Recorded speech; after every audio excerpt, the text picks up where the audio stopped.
que en tant que fils de pasteur, je crois que c'est la dernière chose que les fils de pasteur veulent faire, c'est devenir pasteur, parce que je crois que quand on voit le parcours de nos parents et tout ça, ça fait à ce que généralement l'Église ne nous motive pas à devenir ou à vouloir devenir pasteur. Et je crois que quand j'ai accepté le ministère pastoral, finalement, il y a 10 ans, c'était une décision que j'avais prise avec Dieu. Et je crois que, ayant eu des bons exemples, le secret, c'était vraiment chercher Dieu et se battre pour faire de son mieux que l'on continue, qu'on laisse une bonne impression, pas seulement sur les gens, mais avec Dieu. Mais aussi, un autre secret, c'est que pour moi, je crois que, à part l'amour que j'avais pour Dieu et ce que je voulais faire pour accomplir, parce que bon, je crois que c'était ma destinée que je ne pouvais pas éviter ou fuir. C'était aussi, une des grandes choses, c'était par rapport à mon père. Quand le temps est venu, il comptait tellement sur moi que arrêter ou le laisser tomber ou les décevoir, c'était une grande charge. Je crois que c'était tellement important pour lui. En tant que fils aîné, quand je regarde son parcours, il a parlé en langue le jour de ma naissance. Il a toujours compté sur moi. C'est lui qui m'a amené mon premier livre quand j'étais, je crois, 8 ans et tout ça. Toujours des livres, lire. M'a inscrit à l'école biblique quand j'avais 13 ans, 14 ans et tout ça. Et c'était important aussi pour continuer, je crois, comment je peux dire, his legacy. C'est quoi legacy? L'héritage, que toutes les fois que je sentais que ça devenait difficile, je l'appelais pour lui dire que bon, moi j'arrête. Hein. Et puis il va me dire non, ça va aller prier. Et toutes les fois qu'on priait, je crois que c'était aussi ça qui me poussait aussi, qui me motivait. Donc cela sont les deux choses les plus importantes. Mais à la fin aussi, je crois que mon mot, my motto, c'est vraiment de vivre et d'arriver à la fin du ministère, quel que soit ce que je fais, soit en tant que leader, ou en tant que pasteur, ou bien en tant que responsable, c'est vraiment d'entendre Jésus dire well done, good and faithful servant. Alors je crois que c'est ça même qui me motive pour dire que si lui, il dit que j'ai bien fait, je crois que j'aurai atteint l'objectif de ma vie.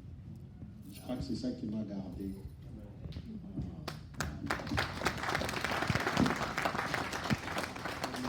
Merci. Dieu continue à vous bénir. Merci. Amen. Amen. La seconde question. Nous appelons maman Angèle Chabola. Applaudissez.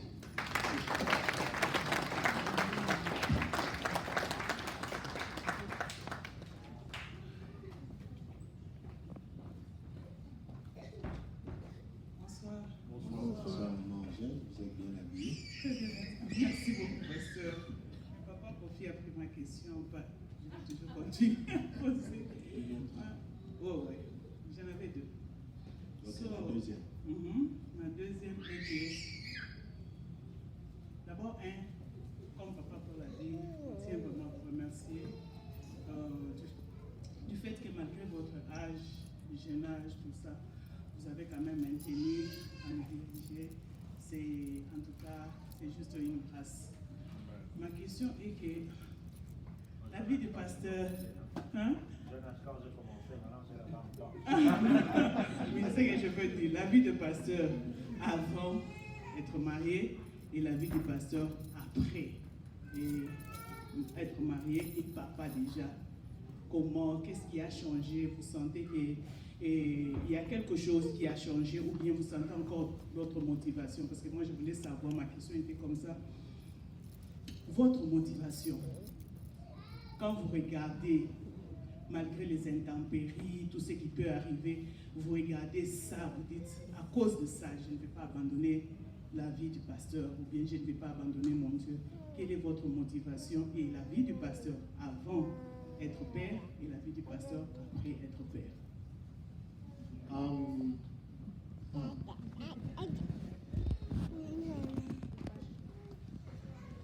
Ok, je sais pas. Je crois que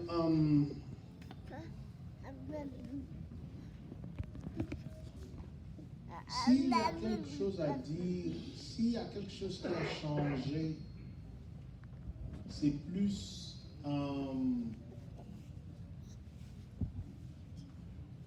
en tant que père, mari et tout ça, et en tant que célibataire, la connaissance que j'avais, elle continue d'être la même et elle continue à grandir.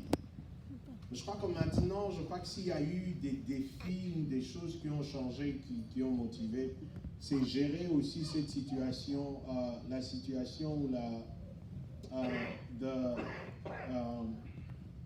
the emotional toll that comes every now and again dans le ministère. Et je crois que maintenant, si je peux dire, la motivation est toujours la même. Je crois que la motivation est toujours la même. Pourquoi? Parce que ce que je fais en tant que pasteur, pour moi, je sais que c'est un appel et c'est ma vocation. Alors, sachant que c'est un appel et c'est une vocation, c'est la même motivation qui a commencé parce que j'ai accepté le ministère un peu plus tard, même si j'étais quand même jeune, mais j'étais déjà dans la trentaine quand j'ai commencé il y a 10 ans. Donc, la motivation qui a fait, c'est que c'était d'abord très difficile pour que j'accepte la pastorale parce que je devais tout abandonner. Je devais abandonner le travail, je devais abandonner certaines ambitions que j'avais, je devais abandonner. Donc, ce n'était pas comme maintenant quand on regarde la nouvelle génération où on est venu au ministère parce que c'était soit on n'a rien à faire, ou soit on est venu pour l'argent, ou soit on est venu juste pour qu'on se fasse voir. Je crois que c'est ça qui est un peu plus différent personnellement. Parce que bon, j'avais déjà même un peu plus de l'autre côté. Et quand j'ai accepté, c'était vraiment être motivé et marcher dans la destinée que Dieu avait établie pour moi.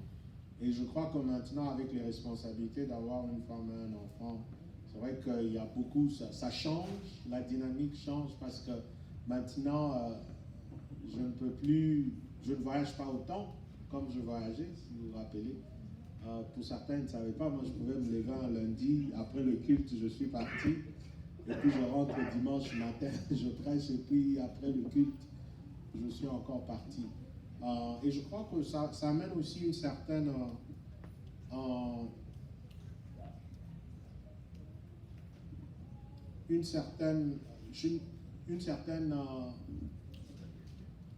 j'ai envie, a certain stability dans le sens que now, you know, I have people that depend on me directly. And I have to make sure that I succeed and I leave a good example. Parce que maintenant, the legacy that I have to leave, c'est the person that I influence directement et tout ça. Je crois que s'il y a quelque chose qui a changé, c'est plus ça. Et c'est ça même qui continue à nous motiver, à continuer à aimer Dieu et à laisser un exemple comme celui que nous a laissé par nos parents. Amen. Troisième question.